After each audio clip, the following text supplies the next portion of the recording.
El gran desafío que tenemos los predicadores es no ser personalistas, tratar de desaparecer y que usted pueda ver al Señor.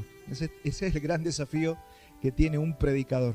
Que no seamos una iglesia que la gente venga porque ahí predica el pastor Walter, que sea una iglesia que venga porque aquí oye la voz del Espíritu Santo. Ese es nuestro desafío. Así que usted ore también por nosotros, por sus pastores, y ore por nuestra iglesia. Nuestra oración tiene que ser para que eso sea una realidad y para que perdamos de vista lo humano y podamos ver lo del Espíritu. Eso nos guiaría y nos llevaría por buen camino. Muy bien, epístola a los Romanos. Por si usted no sabe, estamos siguiendo la carta a los Romanos. Ya estamos en la parte 32.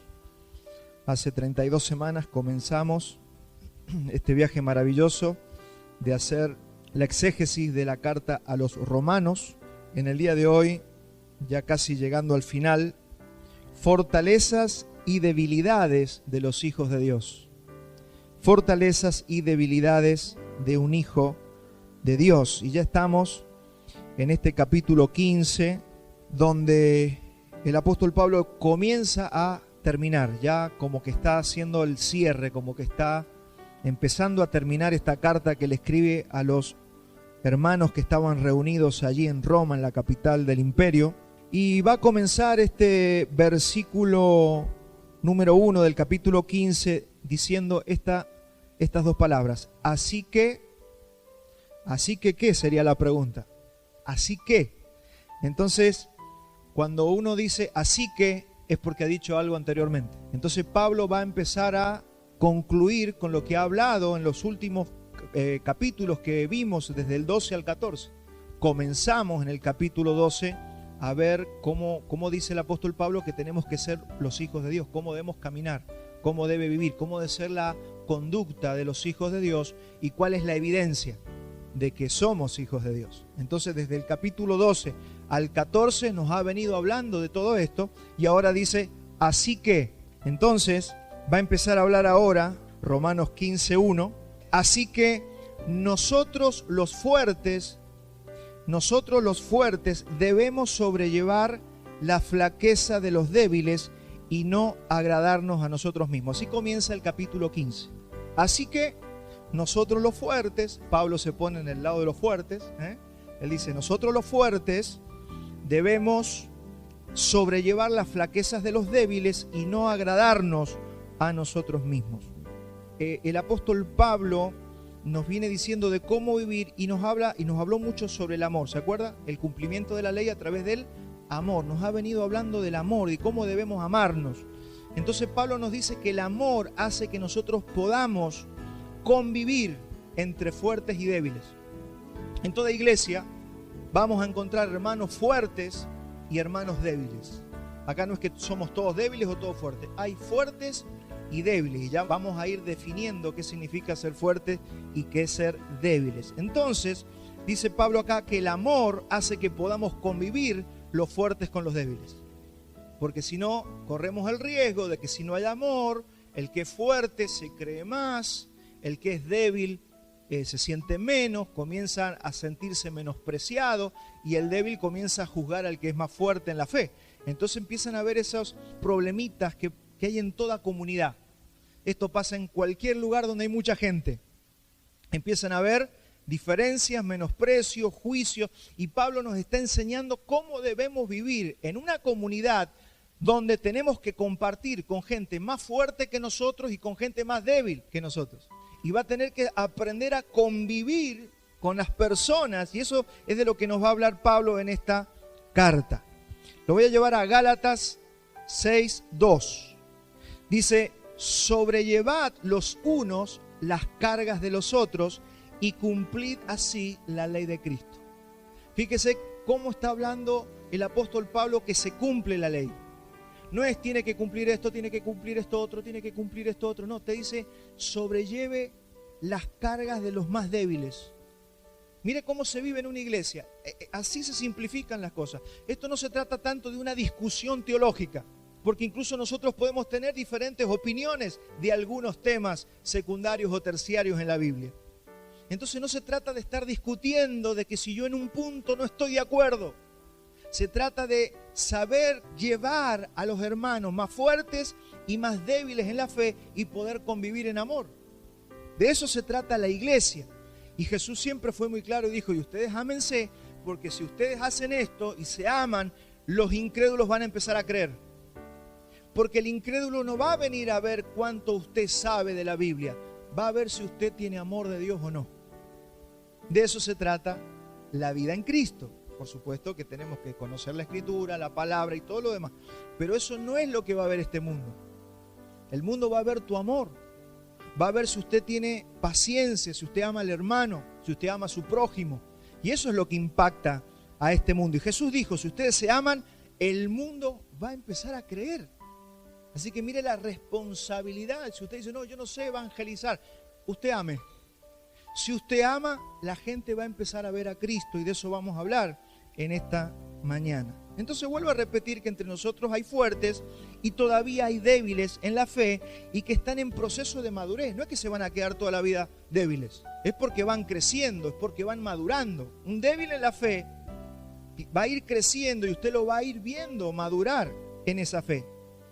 Y vuelvo otra vez a leer Romanos 15:1. Así que nosotros los fuertes debemos sobrellevar la flaqueza de los débiles y no agradarnos a nosotros mismos. Pero vamos a definir qué es fuerte y qué es débil según la Biblia, según el Evangelio. Porque esto puede ser muy engañoso si no leemos bien y no definimos qué significa fortaleza y qué significa debilidad dentro de una iglesia y en los hermanos. A simple vista, en la iglesia de Roma, porque acuérdense que este es Pablo escribiendo una carta a los hermanos, a la iglesia que estaba en Roma, supuestamente, recalco, supuestamente los fuertes eran los que más sabían, ellos no comían carne o no comían cerdo porque ellos querían respetar la ley. Recuerde que había una mezcla de gente que venía de los gentiles y gente que venía de los judíos, eso lo hablamos la semana anterior. Entonces festejaban Pascua o guardaban un día en la semana como el sábado o conservaban las costumbres bíblicas o utilizaban palabras en hebreo, celebraban fiestas judaicas e incluso algunos se circuncidaban. Y parecía que eso eran los fuertes. Entonces como ellos respetaban ciertas cosas del judaísmo, parece que saben. Eso era una apariencia de gente fuerte.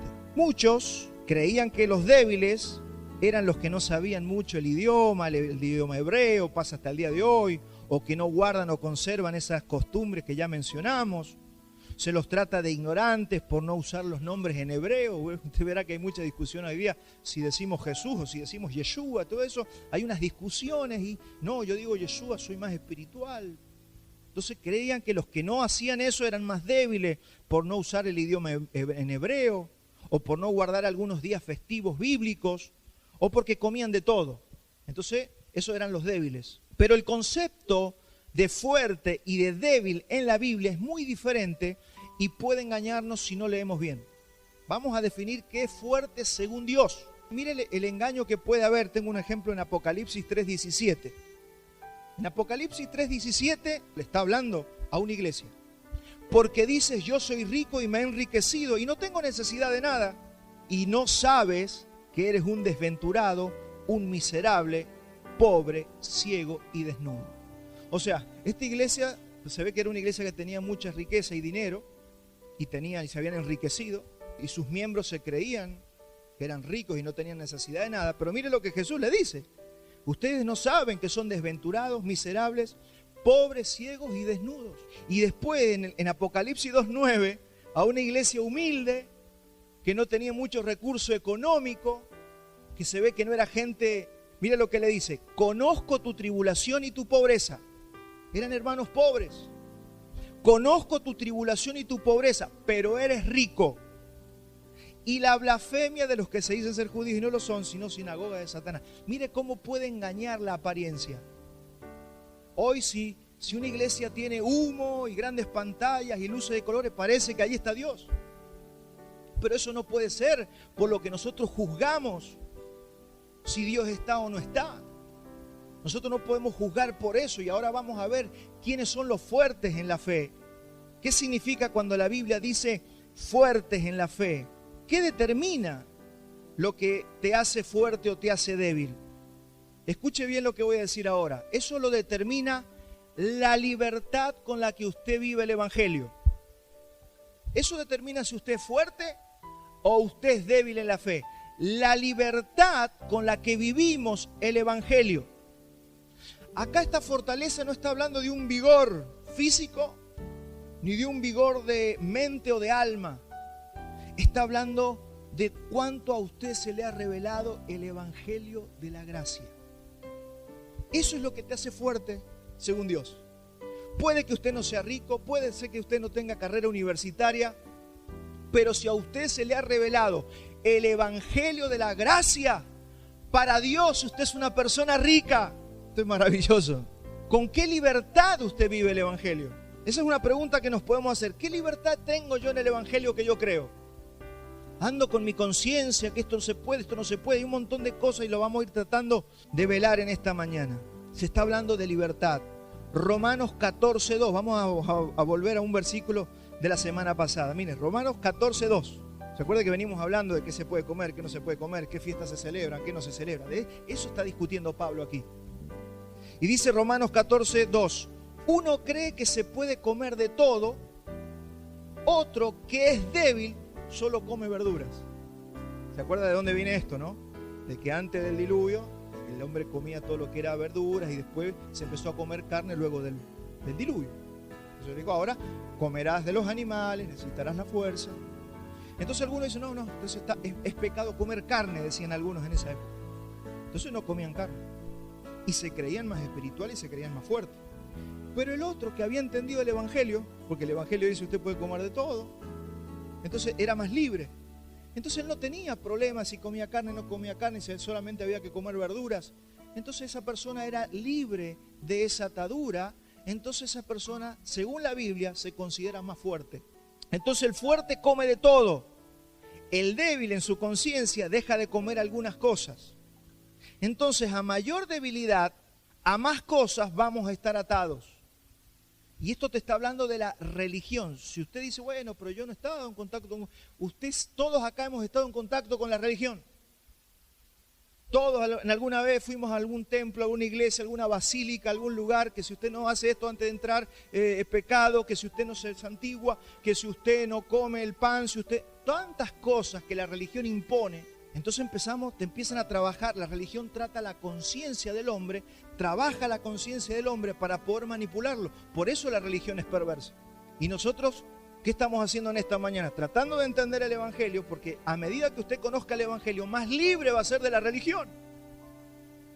Mire, Jesús se peleó con los religiosos, con los fariseos, con los judíos que decían, no estás respetando el día sábado.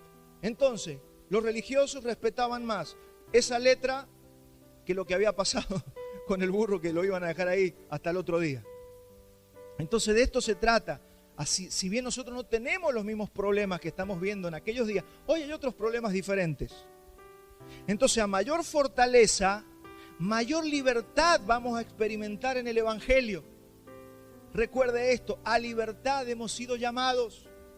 No estar sujetos bajo el yugo de la religión. Por ejemplo, algo que nos pasa, que nos ha pasado a todos, a los recién convertidos, es que cuando uno conoce al Señor en los primeros tiempos, uno como que se aleja de todas las amistades de todo el mundo. ¿Por qué? Porque el Señor nos ha santificado. A mí me pasó cuando conocí al Señor, yo venía de tomar alcohol, tener una vida totalmente desordenada. Cuando el Señor entra en mi vida, yo me alejo de todo eso. ¿Pero por qué me alejo? Porque tenía miedo que me volvieran a arrastrar otra vez a esa vieja vida desordenada. Y fíjese cómo Dios hace las cosas, y esto es importante entenderlo. Dios te saca de esos ambientes porque necesita santificarte. Pero con el tiempo, con los meses y con los años, después te permite volver para que seas luz para esas personas. ¿Me sigue?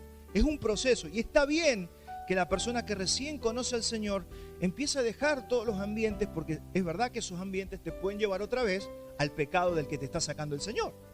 Entonces tenemos que ser sabios en ese sentido. Hacen bien en alejarse. Quiero que entiendan esto. Hacemos bien. Está bien que te apartes por un tiempo. Entonces después maduramos. Y cuando maduramos somos más fuertes. Los primeros días sentíamos que era pecado estar con esa gente, con nuestros viejos amigos. Pero después ya estás fuerte en la fe. ¿Y qué te pasa? Puedes ir. Y yo volví a mis amigos y les prediqué el evangelio. De hecho, con el que más me juntaba, yo lo dejé por un tiempo, me fortalecí, después volví y le prediqué el evangelio. Hoy cree. Pero eso pasó después de algún tiempo. No es en el momento. Yo necesitaba ser fortalecido. Y Pablo advierte esto a los que van madurando.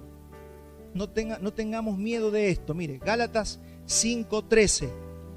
Porque vosotros, hermanos, a libertad fuisteis llamados, solo que no usen esa libertad como incentivo para la carne. Porque es verdad que una vez que usted está en Cristo es libre. Usted es librado del pecado, pero también usted es librado de la religión. Y lo que te está diciendo Pablo aquí es: sírvanse los unos a los otros por medio del amor. No usen esa libertad que ahora les ha dado Cristo. Bueno, yo puedo andar en cualquier ambiente y hacer cualquier cosa. No. Usted depende de la madurez que va alcanzando. Usted va a poder volver y visitar ciertos lugares para hacer luz, no para volver a hacer lo que hacía antes. Para hacer luz, para predicar el evangelio. Volverá a esos viejos amigos, pero va a ir con una misión: a predicarles el evangelio. Porque ya adquirí cierta fortaleza en la fe y cierta madurez que me va dando libertad. ¿Yo qué le vengo diciendo? La fortaleza tiene que ver con la libertad que yo tengo. Entonces la madurez se comienza a ver en el amor al prójimo. ¿Por qué uno volvería a esos ambientes donde el Señor lo sacó?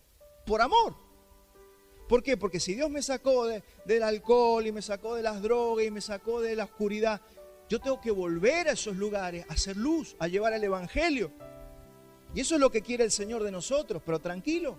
Los primeros tiempos el Señor te quiere fortalecer, quiere que te vuelvas fuerte en la fe. Porque si te quedas en esos lugares es muy peligroso si todavía no te has fortalecido. Gálatas 5:14 dice: porque toda la ley en una palabra queda cumplida. Amarás a tu prójimo como a ti mismo. Y eso es algo que yo quiero incentivar a la iglesia y que se vaya preparando la iglesia, porque la iglesia, una vez que madura, tiene que volverse un ente de salvación. ¿Dónde está el problema? ¿Dónde se ve una iglesia inmadura o una iglesia débil que no evangeliza, que no predica el evangelio? ¿Por qué? Porque necesita todavía fortalecerse, porque todavía no sabe cómo hacerlo, porque no tiene la habilidad para hacerlo. Y todo eso viene con la fortaleza, con el fortalecimiento de la fe. Entonces, ¿cuál es la evidencia de que eres fuerte en la fe? Que evangelizas, que predicas el evangelio, que te vuelves luz y haces retroceder las tinieblas. Entonces usted va a ir viendo que a medida que vayan pasando los años, las iglesias tienen que madurar y tienen que salir a llevar el mensaje de salvación como alguna vez te lo llevaron a vos. Así que la libertad viene por conocer la verdad de Cristo en profundidad. Acompáñenme a Juan 8:32. ¿Qué dijo Jesús? Y conocerás la verdad, y la verdad los hará libres. Fíjese, la libertad es a medida que usted va conociendo en profundidad el evangelio, todo lo que cantamos recién, lo que pasó en la cruz, todo eso va a acelerar tu madurez, tu fortalecimiento.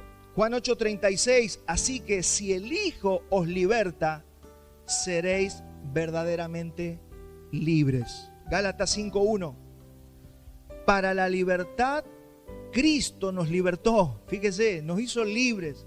Estad pues firmes y no os dejéis sujetar nuevamente al yugo de esclavitud. En otras palabras, no vuelvas ni a la vida religiosa, porque a pesar de que no conocíamos a Dios, podemos haber sido muy religiosos en la vida anterior, antes de conocer a Dios. Capaz que éramos de alguna religión y teníamos nuestras creencias. El Señor te liberó de todo eso, te ha librado. Y los Gálatas les estaba pasando algo parecido. Ellos estaban saliendo de la esclavitud de la ley. Recuérdense que los Gálatas habían sido judíos que practicaban todo. Eran de la circuncisión. Y entonces ellos estaban saliendo de la esclavitud de la ley y estaban conociendo la gracia y se estaban haciendo libres y estaban aprendiendo a vivir por fe y no por las obras de la ley, como les había enseñado antiguamente el judaísmo. Y ellos estaban, ¿cuál fue el problema de los Gálatas? Que se volvieron a meter los judaizantes y los querían traer otra vez a esclavizarlos bajo la ley. Y Pablo les dice, estoy perplejo. Habiendo comenzado por el Espíritu, van a volver otra vez a la carne, van a terminar por la carne. No hagan eso. O sea, no te vuelvas religioso. Tienes que entender la libertad que tienes por el Evangelio. Mire, le voy a poner un ejemplo para que usted vea más clarito este tema de lo que le pasaba a los Gálatas y lo que le ha pasado a muchas iglesias. Levíticos 11:26. Levíticos 11:26 está hablando de la ley, es un versículo de la ley. Y donde estaban todas las leyes que Dios le daba a los judíos. Dice, todo animal de pezuña, pero que no tiene pezuña hendida ni rumia, tendréis por inmundo. Y cualquiera que lo tocare, inmundo será. O sea que no podían comer ni conejo. Si tocaban un conejo, era pecado, era inmundo, animales inmundos. Todo eso pertenecía a la ley. De ahí los había sacado Cristo. Se les había revelado y los había traído a la libertad que es en Cristo Jesús. Y mire lo que dice Pablo, la contraposición de esto, 1 Corintios 10:25. Mire lo que dice Pablo ya en el Evangelio. De todo lo que se vende en la carnicería, comed sin preguntar nada por motivos de conciencia. Romanos 14:14. Yo sé y confío en el Señor Jesús que nada es inmundo en sí mismo. Mas para el que piensa que algo es inmundo, para él lo es. No sé si logra ver de dónde lo sacó el Señor a su pueblo. Lo sacó de la ley mosaica a la libertad del Evangelio. Lo sacó de la religión a una vida de comunión con Cristo, donde vivimos libertad y donde mientras más libre nos hace el Evangelio, más fuerte nos volvemos en la fe. Eso es lo que está diciendo aquí Pablo en el Evangelio y está tratando de recalcar. ¿Cuál es el objetivo de la religión? La religión es un espíritu. El espíritu religioso que opera en muchas personas tiene un objetivo. Es someterte a una esclavitud. Es que te hagan esclavo nuevamente de la religión. Es boicotear esa libertad con la que Cristo nos hizo libres. Porque ¿cómo puede hacer el diablo para arruinarte la vida de fe y de gracia? Y empezar a meterte puntos de la ley. Y que tu conciencia se empiece a ensuciar. Y que si usted piense que si usted no guarda el sábado, usted está pecando. Y que si usted come ciertos alimentos, usted está pecando. Y la gente que no conoce el Evangelio y la libertad del Evangelio todavía está arraigada y atada a ciertas costumbres que ellos creen que si no lo hacen están pecando. Pero esto es lo que te hace libre, conocer el Evangelio. Darte cuenta, esto te va a madurar, nos lleva a madurez. ¿Por qué? Porque nos empieza a revelar la libertad que nos ha dado el Señor en Cristo Jesús. Entonces Pablo era considerado por los judíos como un hereje. Jesús era tratado como un pecador. Le decían pecador porque se juntaba con le predicaba a los borrachos, le predicaba a los ladrones. Entonces lo veían juntarse con ellos. Y los judíos religiosos le decían, vos tenés un demonio, ¿por qué te juntás con ellos? ¿Qué tiene que hacer este mensaje? Derribar argumentos de nuestra mente.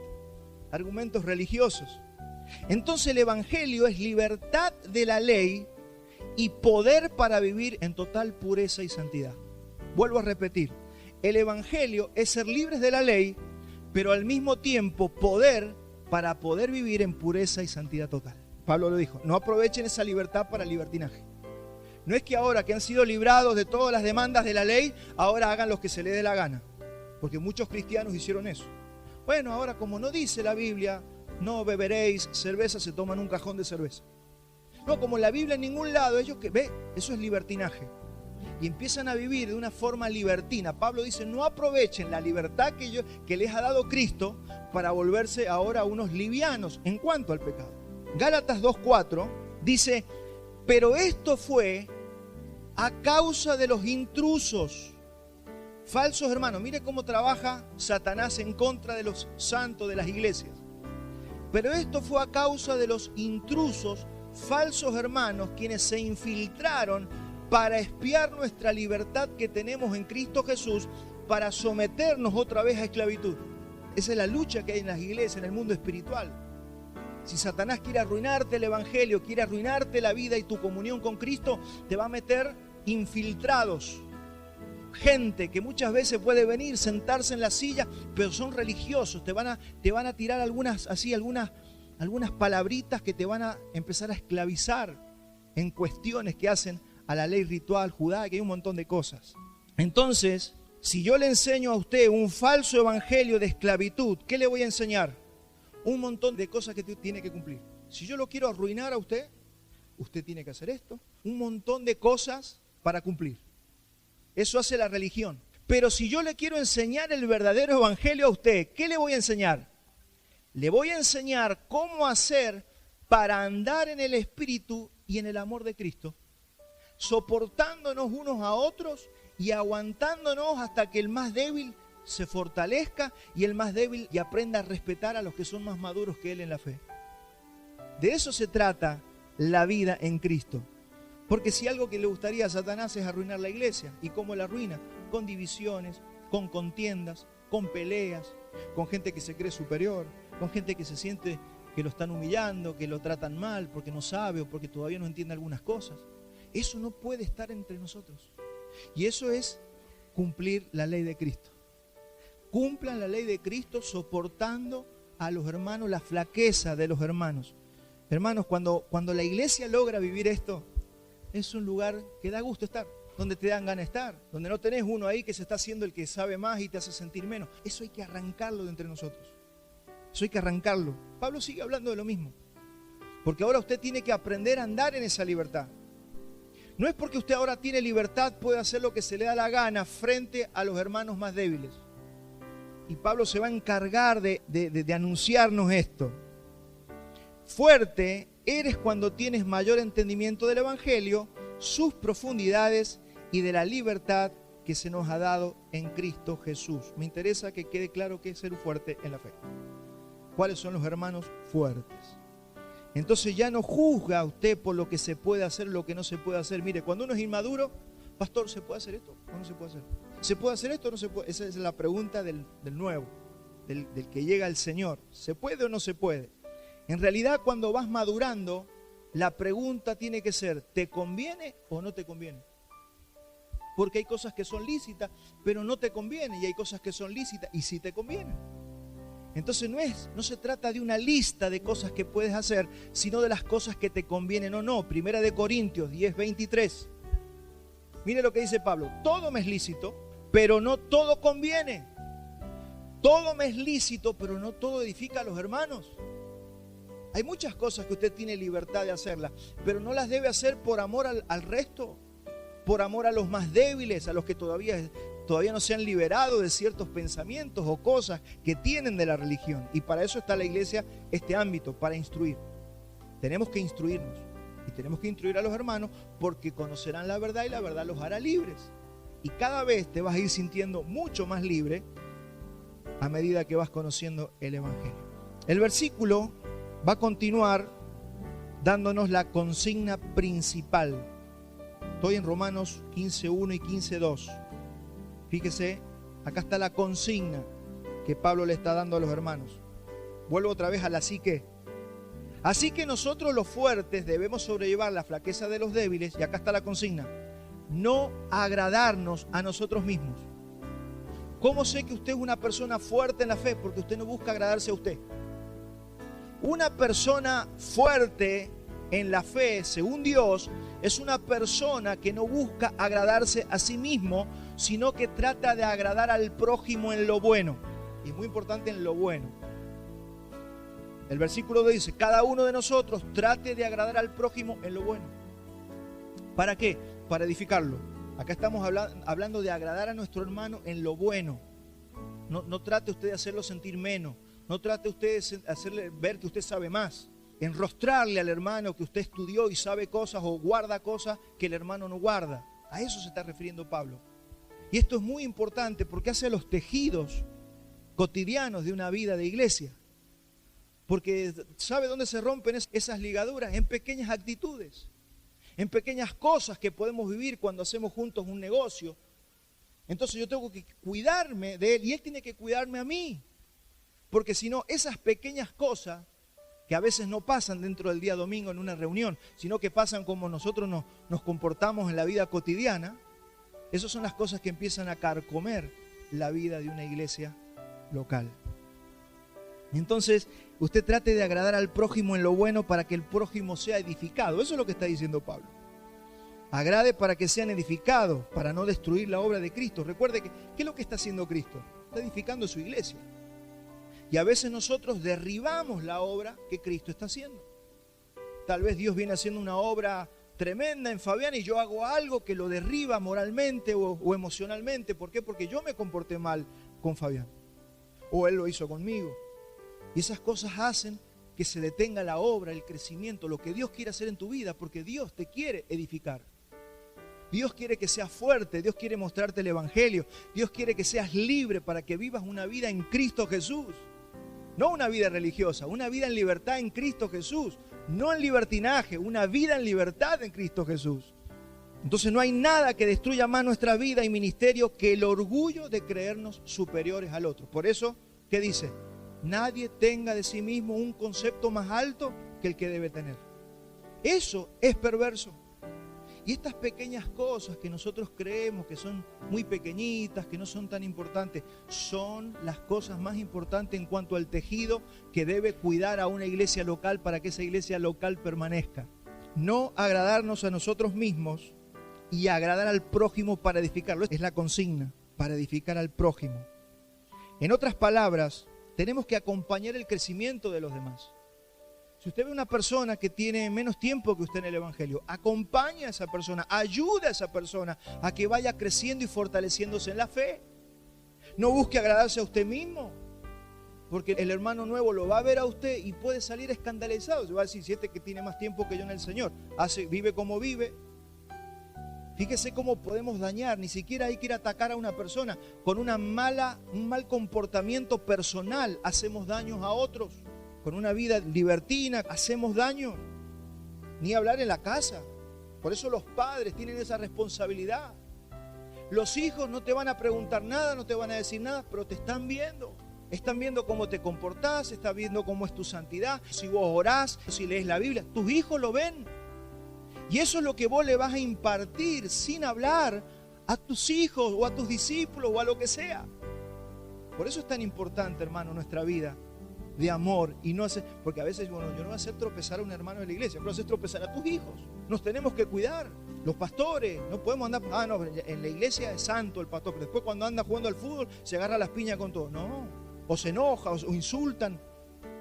Todos nos tenemos que cuidar de todo, porque la gente te ve. Y miren, si algo que aprendí es que siempre alguien te ve. Siempre hay un ojo que te ve. Así que comportémonos en todo lugar, sea donde estemos. Y no le voy a decir nunca vaya a haber un partido, pero si va a haber un partido, compórtese. ¿Se imagina pitando e insultando a la otra hinchada? Todo eso tenemos que verlo. Entonces, mientras más somos libres de la ley, más esclavos podemos ser de Cristo. A medida que yo me voy liberando de la religión, me puedo volver más esclavo de Cristo y puedo obedecer a Cristo. Ese es el objetivo. ¿Cómo firmaba Pablo o cómo empezaba las cartas del apóstol Pablo? Pablo, esclavo de Jesucristo. Lo mejor que te puede pasar es ser esclavo de Jesucristo. Y te voy a explicar por qué. Porque usted ya no puede andar suelto y hacer lo que se le da la gana. Usted tiene dos posiciones en la vida. O es esclavo del pecado o es esclavo de Cristo. Ya no tenemos término medio. Si no quiero ser esclavo de Cristo, soy esclavo del pecado. Si me salgo de la esclavitud del pecado, lo único que puedo ser es esclavo de Cristo. Mi hermano, usted tiene que definir y decidir esclavo de qué va a ser. Cristo no se agradó a sí mismo. Sigo en Romanos 15:3. Ya pasamos al 3. Estamos en el tercer versículo de este capítulo 15 del que estamos haciendo la exégesis. Dice, porque ni aun Cristo se agradó a sí mismo. Al contrario, como está escrito, los vituperios de los que te vituperaban cayeron sobre mí. Eso está escribiendo Pablo. Ahora vamos a ver qué es lo que quiere decir Pablo con esta frase, como está escrito. ¿Qué está escrito? Está citando el Salmo 69:9. Usted sabe que los salmos que escribió David eran mesiánicos, eran proféticos. Es como que hablaban en nombre de Cristo y mostraban lo que iba a vivir Cristo. Entonces el Salmo 69:9 dice esto: los vituperios de los que te vituperaban cayeron sobre mí. ¿Qué quiere decir esto? Está hablando Cristo en este salmo. ¿Y qué está diciendo Cristo? El odio que la gente le tenía a Dios lo descargaron sobre mí en la cruz. Eso es lo que está diciendo Jesús. El odio de los que te vituperaban, el odio que los pueblos le tenían a Dios fue descargado sobre mí, dice el Señor Jesucristo. Lo que Pablo quiere decir es que por amor a los hermanos, porque te está haciendo una comparación con Cristo, ni Cristo se agradó a sí mismo. Lo que Pablo nos quiere decir es que nosotros no tengamos reparo en sufrir aflicciones, incomodidades, privaciones o dejar de comer o hacer alguna cosa para acompañar a los hermanos que van creciendo en la fe. Eso es lo que te está diciendo Pablo aquí. No tengas ningún reparo. Tal vez un día no te puedas tomar un vino o una cerveza por amor a tus hermanos. Tal vez un día tengas que refrenar algo que tenías que decir. No estoy diciendo ni un insulto, nada. Algo que tenías que decir y no lo dices por amor al que te está escuchando. Porque es más inmaduro, es más débil en la fe. Tienes que esperarlo. ¿Se da cuenta cómo mete la lupa Pablo en esta carta y te está diciendo cómo debemos vivir entre nosotros? A veces vamos a tener que sufrir incomodidades. Porque ¿cuál es la tendencia nuestra? Siempre lo mejor, siempre lo más cómodo para mí, el mejor lugar, la mejor silla, el mejor pedazo del asado. Todos eligen eso. Pero dice Pablo, hay veces que vas a tener que elegir el peor pedazo del asado para hacer un entrenamiento de me voy a incomodar por amor a otros. Porque otro te está viendo, porque hay personas que te observan, personas más inmaduras en la fe. Entonces eso es importante y espero que usted me esté recibiendo, esté entendiendo lo que trato de decirle. ¿Para qué? Para que la gente sea edificada. Ese es el amor. El niño es egoísta por naturaleza. El niño, ¿usted ha visto a los niños? Eso es mío, eso es mío, eso es mío. Yo déjame a mí. El niño es orgulloso. Él lo sabe todo. Pero ¿qué hace el maduro? El maduro está dispuesto a dar y a ceder. Eso va aprendiendo el hombre cuando va creciendo y va madurando. Cuando era niño quería todo para él. Ya cuando maduras, trabajas, pagas impuestos para que tus hijos puedan estudiar, tus hijos puedan comer, para que tus hijos, empieza a hacer. ¿Por qué? Porque usted maduró. Bueno, esto es lo mismo en el mundo espiritual. Tenemos que aprender a, por amor, negarnos a nosotros mismos para que otros crezcan y puedan madurar. Yo sé que esto no arranca aplausos, pero esto es lo que la Biblia dice: tome su cruz y niéguese a usted mismo. Niéguese a usted mismo, pierda su vida por causa del Señor y la hallará. Esto me encanta porque acá está el secreto de la vida. Cuando usted pierde su vida por causa del Señor, usted gana su vida, no es que el Señor te deja sin nada. Dice, pierdan su forma de pensar y yo les voy a dar mi manera de pensar. El Señor nunca te deja con las manos vacías. Pasa que, claro, había que ir a la cruz. Imagínense, Jesús fue a la cruz. ¿Lo dejó sin nada al Padre? Le dio un nombre que es sobre todo nombre. Lo puso como rey de las naciones de la tierra y le ha dado todo bajo su autoridad. Y le dio a la iglesia, todo eso se lo dio. ¿Pero por qué? Porque Él perdió hasta el cuerpo. Fue a la cruz y lo perdió todo. Ese es nuestro ejemplo.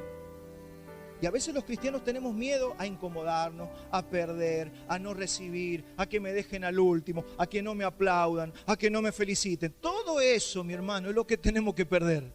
¿Sabe qué diferente sería una iglesia donde todos seamos gentes inofendibles porque entendimos esto? Sería tremendo, pero hacia ahí vamos. Hacia eso vamos. Y lo estamos viendo porque vamos viendo cómo cada uno de ustedes va madurando un poquito más, semana tras semana, mes tras mes, año tras año. Esto es una carrera, esto es hasta que partamos de la tierra. Entonces yo lo veo a muchos de ustedes que hoy son mucho más maduros que hace 5 años atrás. Y nos gozamos con mi esposa. Y cuando lo vemos a usted decimos, no fue en vano todo el tiempo y todo el trabajo, porque hoy lo vemos a usted crecer, madurar, ser más libre en la fe, no estar atado a las cosas de la religión. Yo he estado en iglesia que si no tenía corbata, no podía tomar la mesa del Señor. Imagínense las cosas que se inventan los cristianos. Uy, si no tenía corbata. Me acuerdo que me fueron a buscar una corbata porque eso es esclavitud y eso es niñería dentro de las iglesias. Jesús fue muy claro en esto. Acompañen a los desvalidos. Claro, cuando usted tiene que acompañar a un desvalido, usted está negando su propio tiempo. Tal vez usted quería descansar ese día, tomarse un café tranquilo en su casa, dedicarse a hacer algo que a usted le gusta. Pero tal vez usted tiene que invertir ese tiempo en ayudar a alguien, en visitar a alguien, en visitar a un enfermo. Dice que Jesús visitaba a los enfermos y nosotros debemos seguir sus pisadas. ¿No te gusta visitar a los enfermos porque te hace mal el hospital? Alimenten al que está pasando hambre. Ayude a alguna persona que está pasando por necesidad, por hambre. Cubra al que tiene frío. A veces tenemos un montón de ropa de abrigo y hay gente que en este mundo no tiene ropa de abrigo. Busque eso No salga a tirar la semilla así nomás, pero busque, divise, pídale al Señor. Esto se hace en oración. Señor, mostrame a quién querés que ayude. Y el Señor va a hacer pasar una persona para que vos la ayudes. Eso lo hace el Señor. Y esa es una obra que va a tener recompensa. No es así arrancada, voy a sacar una campera y la voy a tirar, que la agarre el que la agarre. No, ore, hagamos las cosas bien. Y el Señor te va a guiar. Cubra al que tiene frío. No se esconda de su hermano.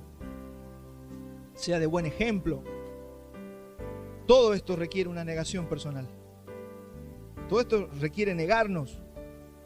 Jesús, siendo Dios, se limitó a un cuerpo de carne y dejó la gloria en la que estaba por amor a vos y por amor a mí. Fíjese lo que es negarse a sí mismo. Él estaba comodísimo en la gloria. La segunda persona de la Trinidad, el Verbo de vida, estaba en la gloria y se despojó de esa gloria y se hizo hombre, se vino a meter a un cuerpo de carne. El ejemplo que Jesús nos da es el ejemplo que nosotros tenemos que seguir aquí en la tierra. Vamos a leerlo, eso está en la Biblia, Filipenses 2:8. Y recuerde que Pablo nos está diciendo cuáles son las evidencias de un verdadero cristiano. No mirando cada uno por lo suyo propio, sino cada cual también por lo de los otros. Haya pues en vosotros este sentir que hubo también en Cristo Jesús. O sea, sientan lo mismo que sintió Jesús. El cual, siendo en forma de Dios, no estimó el ser igual a Dios como cosa a que aferrarse, sino que se despojó a sí mismo, tomando forma de siervo, hecho semejante a los hombres, y estando en la condición de hombre, se humilló a sí mismo, haciéndose obediente hasta la muerte y muerte de cruz. Por lo cual Dios también lo exaltó hasta lo sumo. Fíjese que hay recompensa. No es que te está diciendo vas a perderlo todo y vas a quedar ahí tirado en el desierto. No, te está diciendo niégate, no te aferres a las cosas, ayuda, acompaña a otros, ayuda a tus hermanos más débiles, porque eso va a traer también exaltación a tu vida. Sería ilegal, ¿no? Esa falsa humildad. No, yo no quiero nada. Todos queremos algo de Dios. Todos queremos que nos funcione el matrimonio, todos queremos que a nuestros hijos les vaya bien, todos queremos que no nos falte el recurso en nuestra casa, todos queremos tener salud, todos queremos eso. No hay alguien que diga, yo me quiero enfermar para la gloria de Dios. No, no hay eso, no existe. Entonces vamos a hacer, pero dice, por lo cual Dios también lo exaltó hasta lo sumo, pero es el resultado de todo lo que usted se negó. Entonces tu exaltación está atada a cuánto puedes morir. ¿A cuánto puedes negarte a ti mismo? ¿A cuánto puedes tomar tu cruz o perder tu vida del yo para edificar a otros en amor? No es que usted se sacrifica por religión, porque los judíos religiosos se sacrificaban ellos, pero era por religioso nomás. Pero acá no está hablando de que usted sea un sacrificio porque sí. Acá dice, ustedes se sacrifican por amor a los hermanos, por amor a su prójimo, por amor a otros.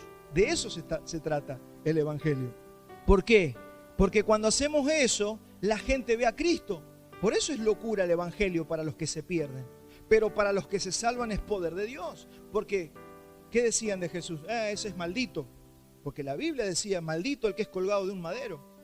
¿Qué decían los judíos y la gente del pueblo? Lo abandonó Dios. Entonces Él se había humillado, pero lo estaba haciendo por nosotros. Lo estaba haciendo por su pueblo escogido. Entonces ese mismo principio, lo que está diciendo Pablo, va a funcionar en tu vida. ¿Cuántos quieren la exaltación? Entiéndase lo que es la exaltación. Que Dios te posicione en lo que Él ha planeado darte.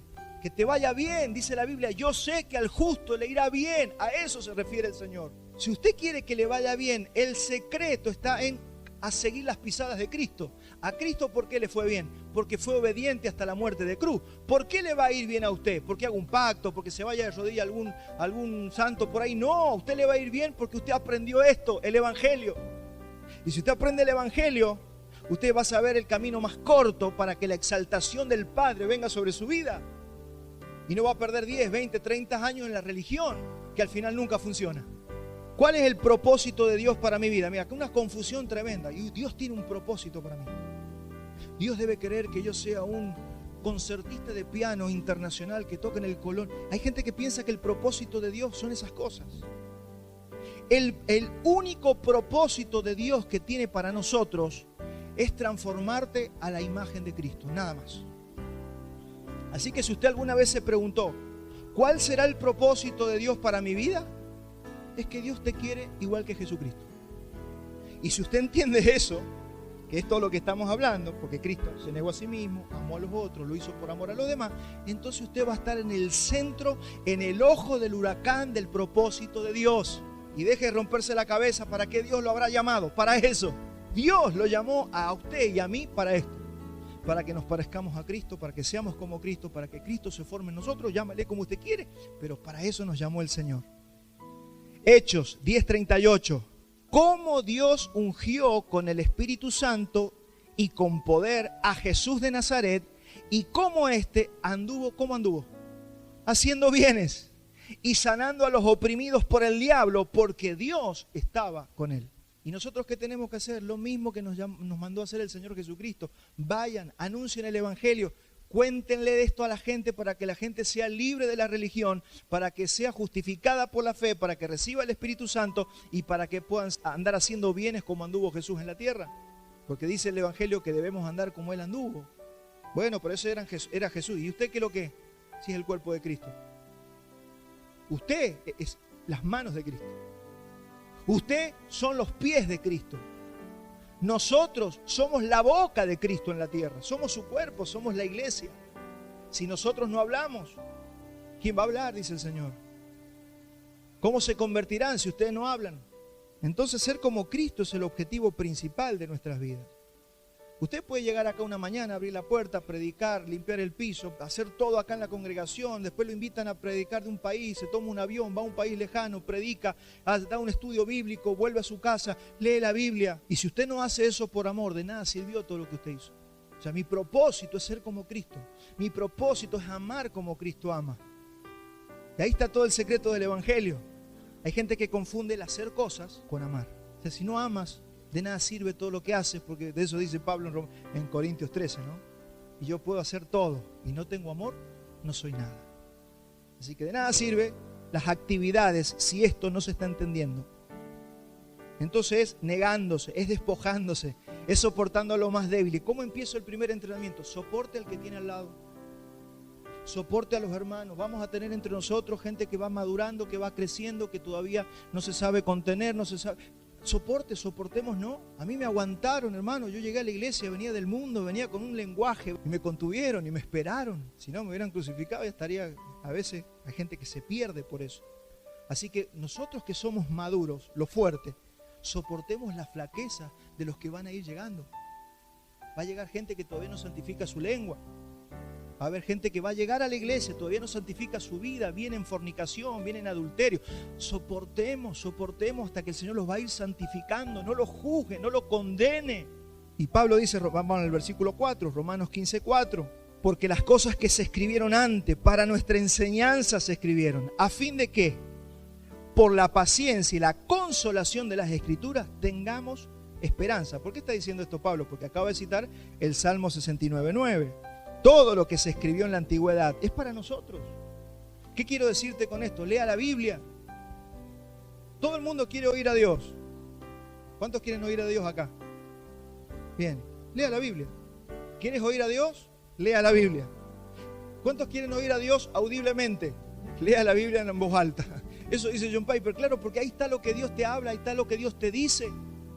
No, algunos son místicos, quieren escuchar una voz así ultratumba que le habla. No es así como Dios te habla. Tiene la escritura, Dios le habló, pero anda buscando a un profeta que le diga algo. ¿Para qué anda buscando a los profetas? Si no lee la Biblia, te van a engañar los profetas. Romanos 15:5, mire, vamos rápido. Romanos 15:5. Pero el Dios de la paciencia y de la consolación os dé entre vosotros un mismo sentir según Cristo Jesús. Esa tiene que ser nuestra oración. Ore por nosotros, ore por su propia iglesia. Señor, danos un mismo sentir, el mismo sentir que tuvo Cristo. Que sea deleitoso, que tengamos ganas de preferirnos unos a otros. Por eso hay gente que a veces prefiere los amigos del trabajo, los amigos de este mundo, donde hay pecado. ¿Por qué? Porque no encuentra en la iglesia un lugar, un ámbito. Entonces ese ámbito lo tenemos que crear entre nosotros, para que unánimes, a una voz glorifiquéis al Dios y Padre de nuestro Señor Jesucristo. Eso es lo que glorifica al Señor. Ese estilo de vida, de amar al prójimo, de amar al hermano, eso es lo que va a glorificar a Dios. Porque usted puede estar así, oh Dios te glorifico, todas las canciones, y después andar menospreciando al hermano. ¿Qué gloria hay para Dios en eso? Ninguna. Yo glorifico a Dios cuando soporto al débil en la fe, cuando no me creo más que el otro, cuando respeto a mis hermanos y cuando respeto al que es más maduro que yo. Que toda la iglesia tenga este mismo sentir. ¿De qué? De negarnos y de agradar al prójimo. ¿Cuándo una iglesia local está siendo atacada por las tinieblas? Cuando entran esos falsos hermanos para someterte a esclavitud, para hacerlos caer de la libertad que hay en el Evangelio, para volverte un legalista y un débil en la fe. Entonces, una iglesia que se enreda en discusiones de la ley y el legalismo no vive en amor y deja de llevar el Evangelio a los perdidos. ¿Por qué? Porque están tan encerrados discutiendo las doctrinas que se olvidan de amar a este mundo. Y eso tiene que pasar en cada familia. Y que usted, iglesia, se vaya mentalizando y se vaya haciendo la idea de que la iglesia tiene que salir a llevar el Evangelio.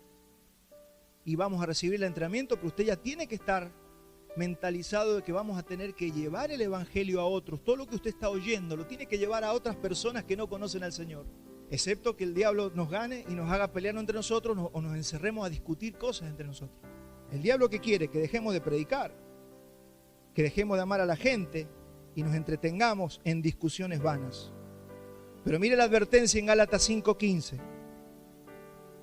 Pero si os mordéis y os coméis, porque se estaban peleando, en la iglesia de los Corintios se estaban peleando, eran perros y gatos, estaban todos peleados y discutiendo, y Pablo les escribe, le dice, pero si os mordéis y os coméis unos a otros, mirad que también no os consumáis unos a otros.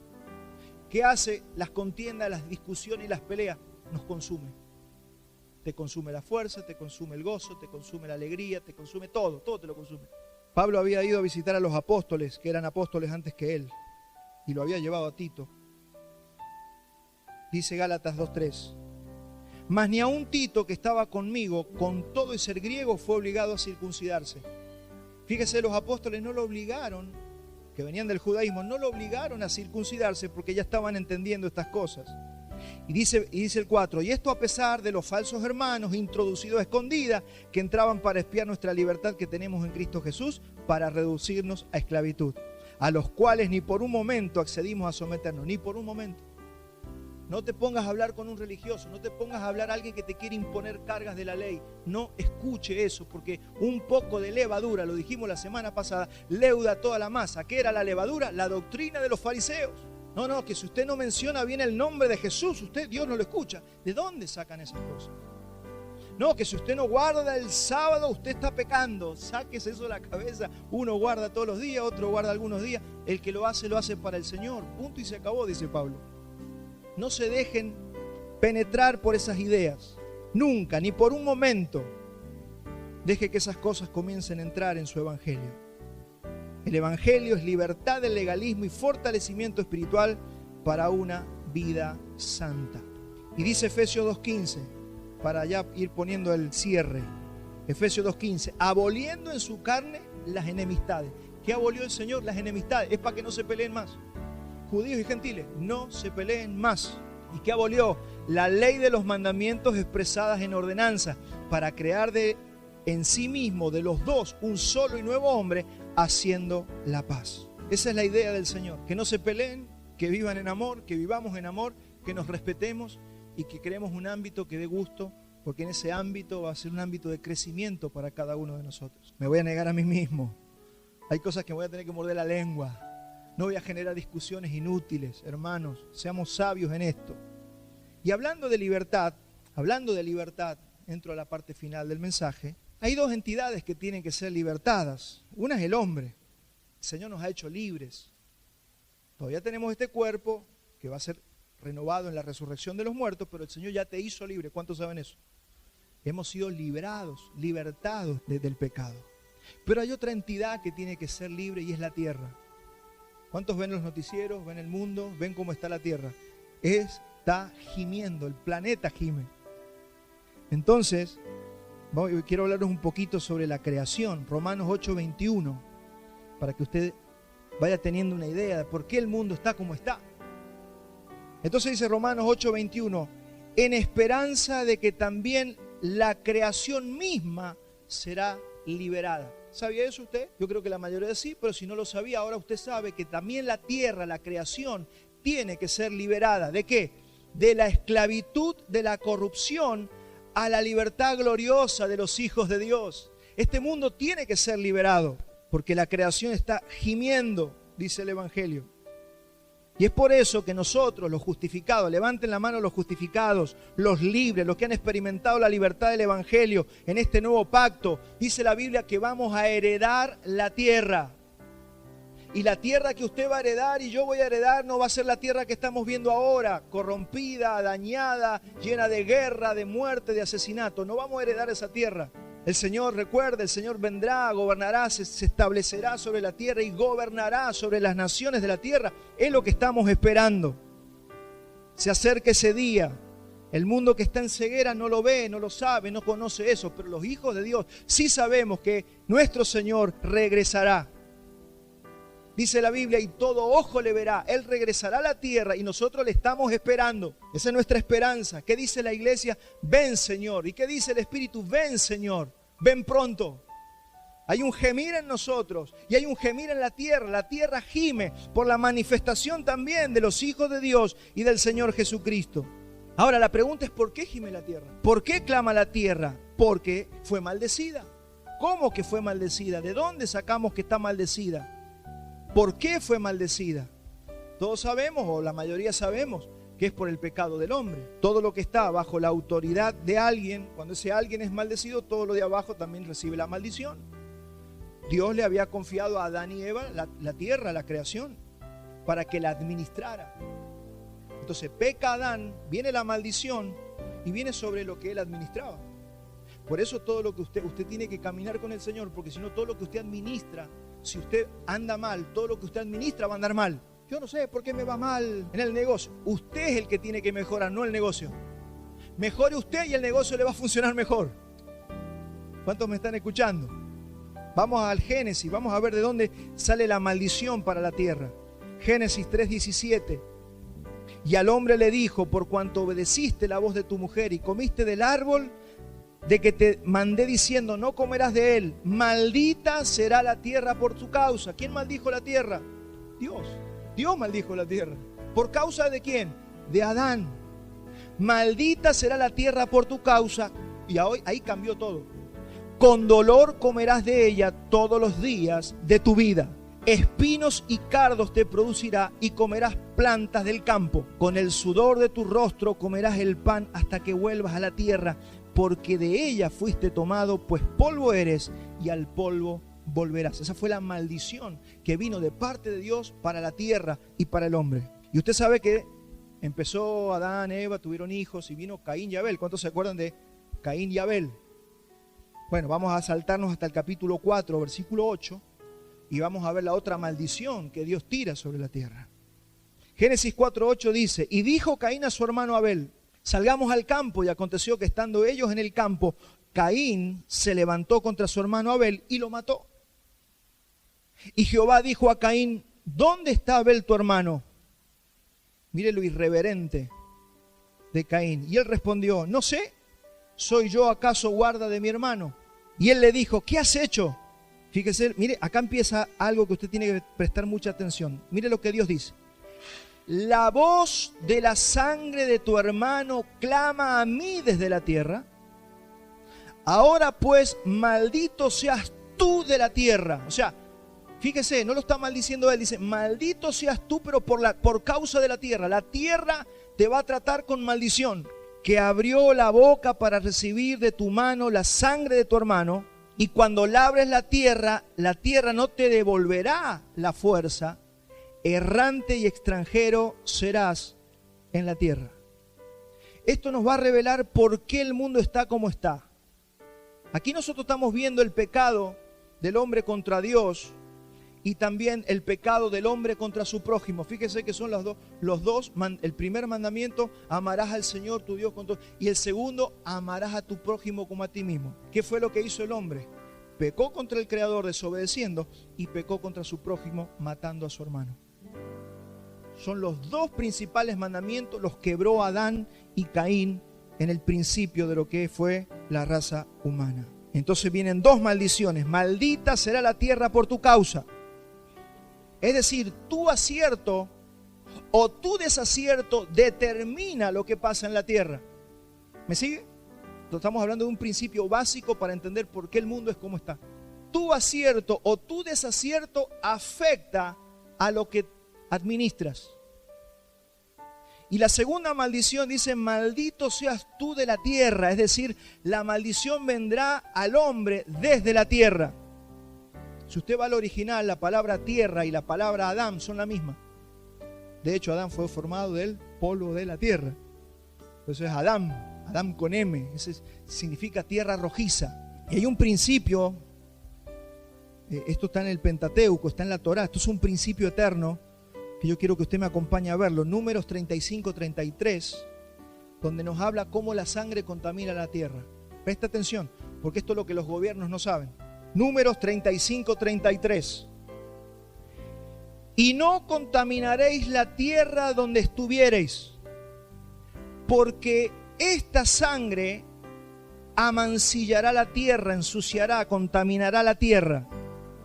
Y la tierra no será expiada de la sangre que fue derramada en ella, sino por la sangre del que la derramó. Preste atención, este es el fundamento de por qué Dios habilitó en Génesis 9:6 la pena capital sobre el hombre. Más allá del castigo para un asesino, según el Génesis 9:6, lo que Dios manda es a expiar la tierra. ¿Por qué? Porque cuando un hombre asesina a otro hombre, la sangre que cae en la tierra comienza a clamar, y hasta que no se derrama la sangre del que derramó la sangre de ese hombre, la tierra entra en maldición.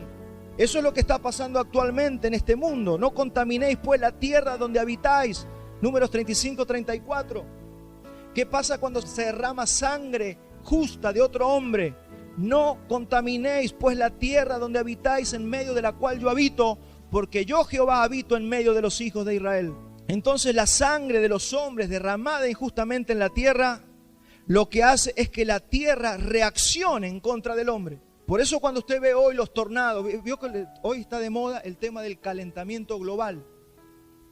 Están todos alertados por lo que está pasando.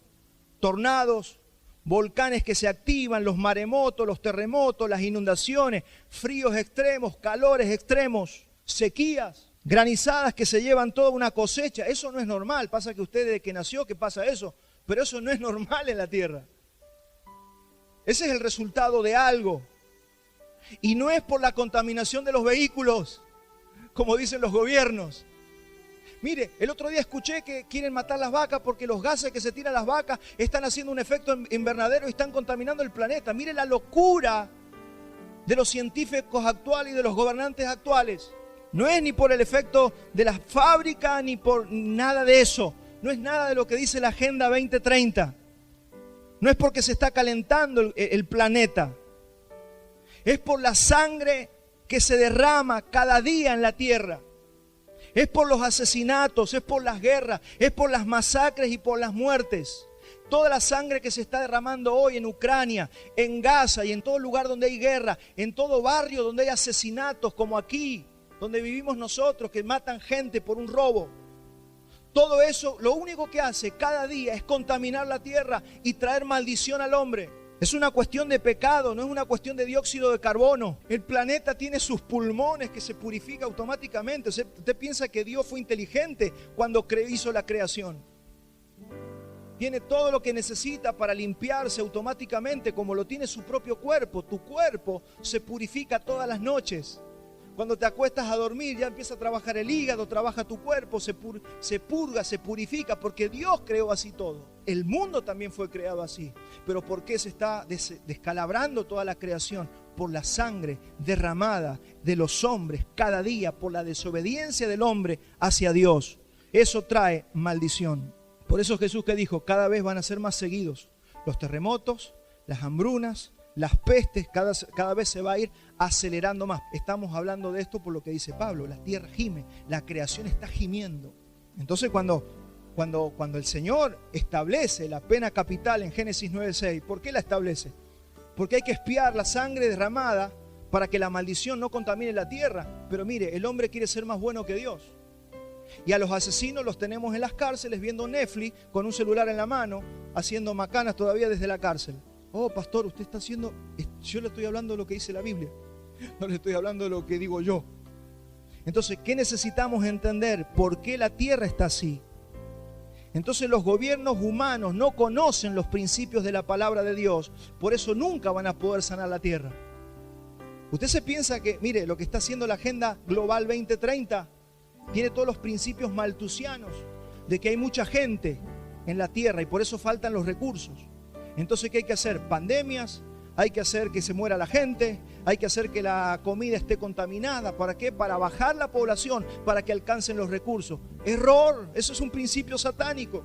¿Qué es lo que debiera hacer el hombre? Arrepentirse. Vamos otra vez a Romanos 8:19. Porque el anhelo ardiente de la creación es el aguardar la manifestación de los hijos de Dios. ¿Cuándo será esa manifestación? En la segunda venida. Preste atención. La manifestación de los hijos de Dios, porque la creación fue sujetada a vanidad, no por su propia voluntad, sino por causa del que la sujetó en esperanza. Porque también la creación misma será libertada de la esclavitud de corrupción a la libertad gloriosa de los hijos de Dios.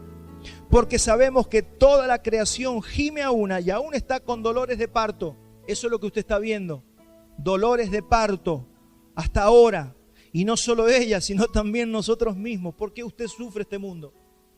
¿Por qué todos nosotros sufrimos el mundo cuando vemos todo cómo se vive, cómo sufre la gente, cómo se matan? Estamos sufriendo. ¿Quiénes? Nosotros también, los que tenemos las primicias del Espíritu. Por eso los que han creído se les ha dado un adelanto para que aguanten un periodo de tiempo hasta que venga el Señor. Para eso se te ha dado el Espíritu Santo. Para que aguardes la venida, la bienaventurada venida de nuestro Señor Jesucristo. Tenemos la primicia del Espíritu nosotros, también gemimos por dentro, nosotros mismos, esperando la adopción, la redención de nuestro cuerpo. ¿Cuántos tienen esa esperanza? Dice que los que tienen esta esperanza se purifican a sí mismos. ¿Por qué vivimos en santidad? ¿Por religión? ¿Por qué hay que vivir santo? ¿Porque somos religiosos? No, porque el Señor nos va a dar un nuevo cuerpo. Porque el Espíritu Santo está dentro de nosotros y nos ha dado la fortaleza para ser libres de la religiosidad, para entender la vida y el mundo y para vivir una vida normal como el Señor quiere que la vivas, no siendo un religioso atado en tu conciencia. Entonces la tierra está clamando ser sanada y expiada. Tu cuerpo está clamando por redención, por eso se arruga, por eso se enferma, por eso nos envejecemos y un día moriremos. Tienes que entenderlo. Pero viene el cuerpo glorificado, el mismo que recibió Jesús luego de la resurrección. Ese cuerpo viene para nosotros. Pero esto se va a resolver con el establecimiento del reino de Dios, con los cielos nuevos y tierra nueva. Por eso el Señor va a dar cielos nuevos y tierra nueva. Esto es lo más glorioso que usted va a oír o puede oír. Entonces fíjese cómo esto nos afecta a nosotros. El hombre antes del pecado, imagínese a Adán en el huerto del Edén. ¿Qué tenía que hacer allí? Y tenía que labrar, tenía que podar, porque se daba solo todo. No tenía que sembrar Adán. La tierra le daba todo. Entonces él tenía que podar, tenía que ir llevando más allá el huerto, pero la tierra era como la que fluía leche y miel, daba todo. Era tierra pujante. Pero ¿qué pasó luego del pecado? La tierra dice, no devuelve la fuerza. Ahora hay que aplicar sudor y lágrima. ¿De dónde viene eso? Oye, hermano, usted tiene que trabajar con el sudor de su frente. Eso es un principio para el hombre caído.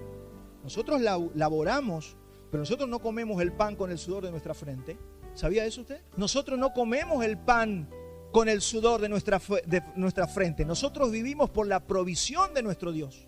Es muy diferente. El que trabaja por el sudor de la frente es el hombre caído. El que no tiene a Dios, el que no tiene el adelanto del Espíritu Santo.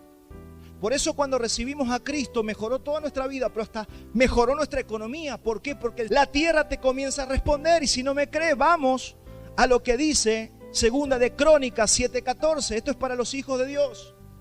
Si se humillare mi pueblo, sobre el cual mi nombre es invocado, y oraren, y buscaren mi rostro, y se convirtieren de sus malos caminos, eso para que todos se vuelvan a Él, dice, entonces yo iré desde los cielos, y perdonaré sus pecados, y sanaré su tierra.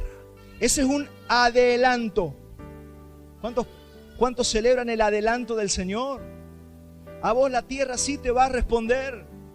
Aunque sea tu cuadradito el que tengas, tienes 300 metros, 200 metros, 1 metro cuadrado, te va a responder. Va a haber provisión para los hijos de Dios. Por eso Dios nos sostiene. Y no es por el sudor de nuestra frente, es porque tienes un Padre Celestial que te alimenta. Él es tu providencia. Cuando los cristianos entienden esto, salen de la escasez y de la pobreza. Por eso me interesa que lo entiendas y nunca más te olvides de esto. Que tienes que entrar en el sistema donde Dios es tu provisión, no donde usted se desespera y tiene que tener 5 trabajos para ver si le alcanza y llega a fin de mes. Este principio es el que nos ha sostenido a mí y a mi esposa desde que conocimos al Señor, desde que lo entendimos. El Señor siempre se encargó de sostenernos y de guardarnos. Y lo hace con todo hijo de Dios que cree en estos principios eternos. ¿Y se acuerda cuando Israel entraba a la tierra prometida? Eso es una muestra, eso es un botón de muestra. Era tierra que fluye en leche y miel. Y ellos entraron. Y dice que estaba lleno de uvas y de verduras. Y todo salía solo. Esa era la tierra prometida. Y fueron los espías y miraron. Era tremenda esa tierra, pero estaba habitada de gigantes. Y ahí vinieron los ejércitos de Josué y tuvieron que luchar y entrar y tomar esa tierra. Eso es lo que usted tiene que hacer ahora en Cristo Jesús. Derribe todo. Los gigantes son mentiras que se han metido en tu mente, que te hacen vivir como vive la gente de este mundo sin Dios. Usted es un hijo de Dios. Eche mano de lo que el Señor ya le ha dado. Y usted va a empezar a ver la provisión de su Dios. Por supuesto, Jesús dijo, pobres habrá siempre entre vosotros, pero son los que van llegando. No puedes estar 40 años y siempre viendo si vas a comer. No, porque el Señor te va a sostener. Y vas a tener para toda buena obra y toda liberalidad, como dice Pablo. ¿Para qué? Para que ayudes a otros, para que ayudes al Evangelio, para que sirvas al Señor también con tus recursos. Experimente este pequeño adelanto que el Señor nos ha dado. Ame al prójimo, que es lo contrario de aborrecerlo, que es lo mismo que ser un asesino. Por eso Jesús dijo, el que aborrece al hermano en su corazón es lo mismo que un asesino, dijo Jesús.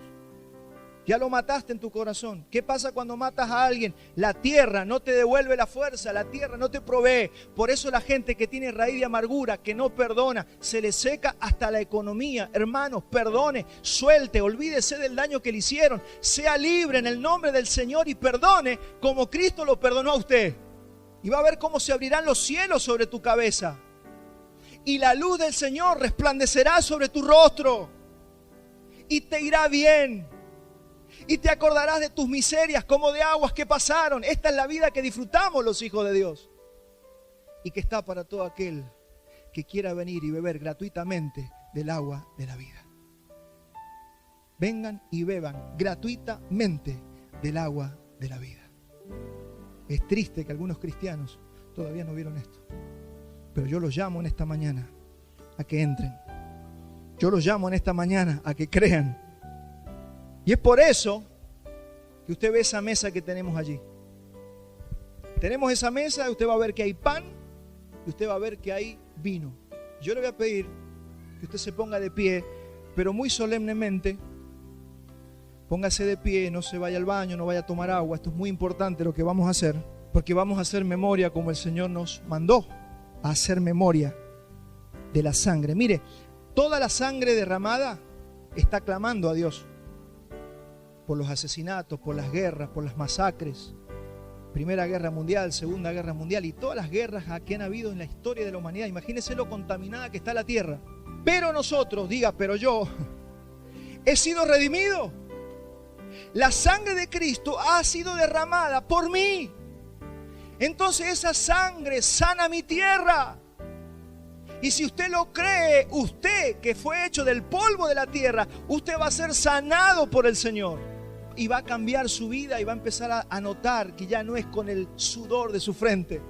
Hay gente que ya no da más con la vida, por eso es tanta depresión. No pueden con la vida, es un peso que no pueden ir para adelante porque ya solamente sobreviven. Esa es la vida que tienen, sobreviven. Trabajan, cobran, comen, duermen, respiran y sigue la vida, pero hay muchas personas que me han dicho, si fuera por mí yo quisiera estar muerto.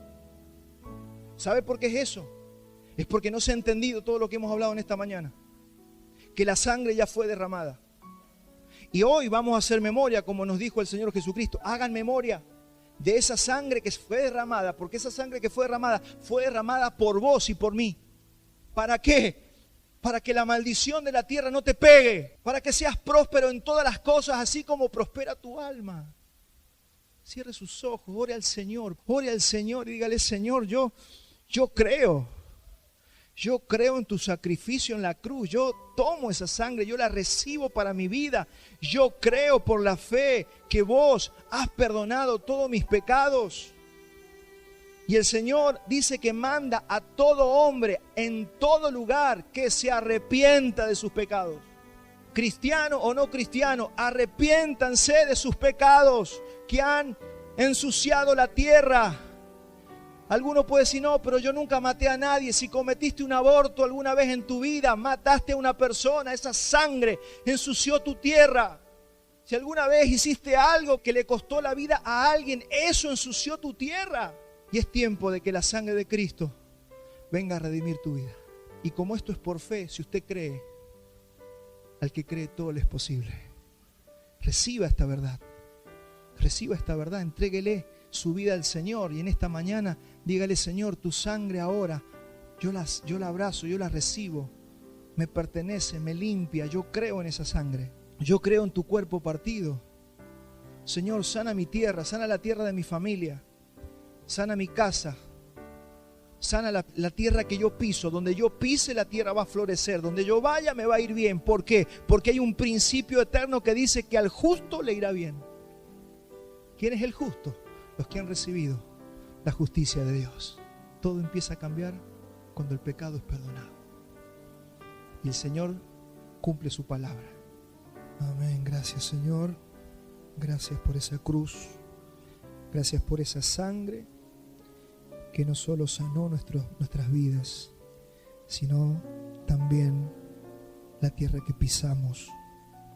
Señor, que seamos portadores de esa cruz a todo lugar, para que tu bendición se manifieste donde quiera que estemos. Señor, que nuestras familias expresen y manifiesten esta bendición, para que el mundo crea, para que otros puedan venir, Señor, a este pacto eterno y maravilloso bajo tu sangre. Gracias, Señor. Danos la habilidad de anunciar tus buenas nuevas. Pon tus palabras en nuestra boca. Que cuando prediquemos sea tu Espíritu Santo anunciando las buenas noticias de salvación. Y que esta iglesia se transforme en una iglesia anunciadora de tu evangelio. Señor, que salgamos hacia afuera de una manera poderosa, honrando y glorificando tu nombre. Te lo pedimos en el nombre de Cristo Jesús. Amén y amén.